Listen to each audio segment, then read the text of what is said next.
But what's not tricky for you to track is I have no bubble, right? So then all of a sudden, you need to make sure that you're playing a little bit more conservatively until you have the bubble. You might just sit here.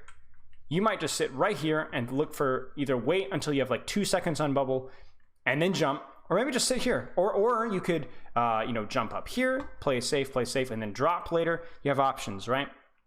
And I'll trust you to make the right decision, but I want you to be very careful. Just that, okay, we're up one.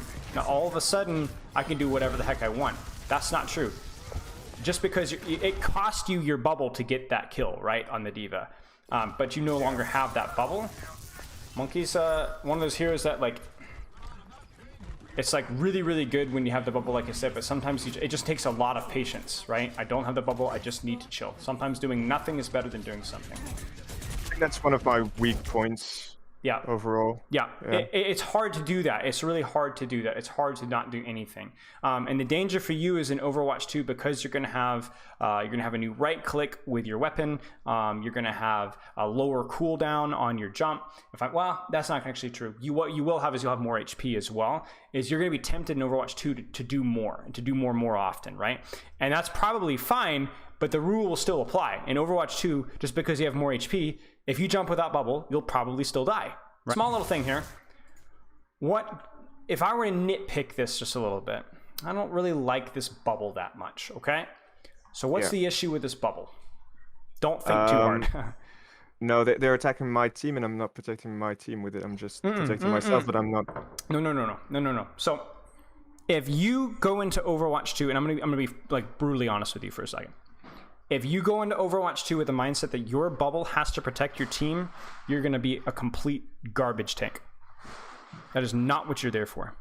There are tanks in Overwatch, and there are times in Overwatch where protecting your team is good. I'm not saying that. But your job is not primarily to protect your team as any tank in Overwatch. D.Va, Zarya, Reinhardt, doesn't matter. Your job. Your job is to create space and prevent the enemy team from taking the space.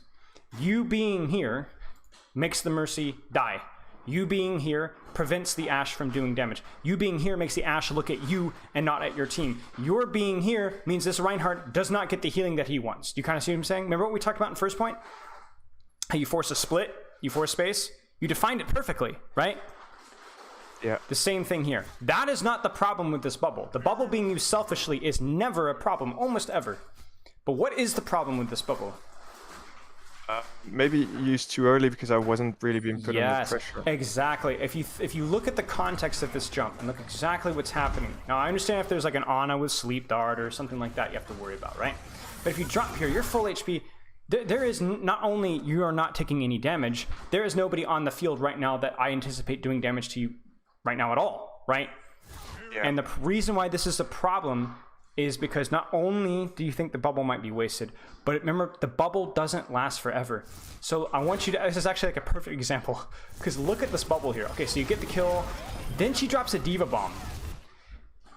But your bubble's about to expire. Yeah. You almost died to D.Va bomb because your bubble was just a little bit too early. Instead, when would have been a better time to use bubble? Let's play this out. Tell me when. Well, now. Now, the funny thing is you really didn't end up taking damage at all. Nobody was even looking at you. So if that's the case, don't use it. Just keep shooting. Just keep shooting. And then the second you start taking damage, or you see something like a CC that might be relevant, then you plop it down. Like right now, you could even just, okay, let's say this D.Va bomb wasn't here. Like, let's just pretend the D.Va bomb wasn't here. This would be an opportunity where you could go, all right, I'm gonna jump this Ashe and I'm gonna plop the bubble here. And now guess what? Because I have bubble, this second jump is actually completely free because I have bubble. Remember how we talked about that first? You have to wait for your bubble. You could just jump these guys right now if you wanted to. You see how you're taking damage now, right? Yeah. You kind of see what I'm saying? So, I mean, either way, you were going to have to probably bubble that D.Va bomb, but just something to consider.